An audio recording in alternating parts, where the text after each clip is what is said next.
pa na trending itong kamusta ka.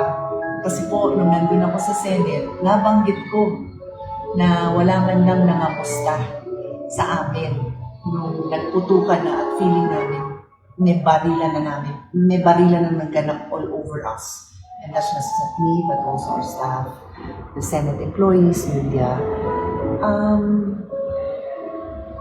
Nangyari po yung event na yun around 8 o'clock. Nung mag-aalis 10 na, tapos na. Mag-aalis 10 na po yun. If 9, mga 9:45, 9:50, if I'm not mistaken.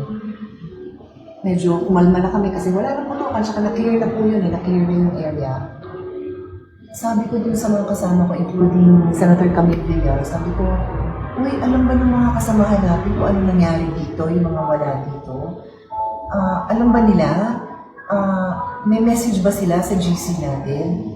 Tapos tinignan ni Camille, sabi niya wala. Sabi ko, ha? Hindi man lang nila tayo kinamusta? So sabi ko, Camille, lagay mo dyan.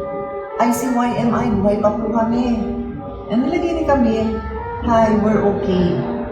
Tapos sa kami nag-comment na stay safe, gano'n. So, syempre at the time na, yun nga, putukan lahat. Tapos nung tumahimik na, kasi ako in touch ako sa loved ones ko eh. Panentext nila, how are you, brother ko, mami ko, maanak ko. So, syempre, yung mga mismo kasama namin doon, expected ko din na kamustahin nila kami, di ba? Normal yun. Anyway, so nung wala nga, at si Camille yung nagsabi, okay kami dito, sumagot sila. So, when I delivered my speech at sinabi kong wala man lang nangamusta, I want you all to know na after my speech, ang dami sa kanilang lumapit sa akin. Kasi friends po talaga kami. Imagine yung magkakaklase kayo. Di-debate kami, minsan nag-aaway kami because of work. But a lot of us have been friends and I really appreciated you guys who approached me.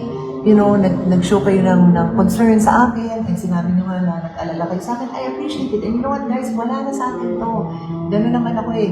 Wala naman ako mapapala na ikasama ng loob ko. So, thank you to my colleagues na nag-show ng concern.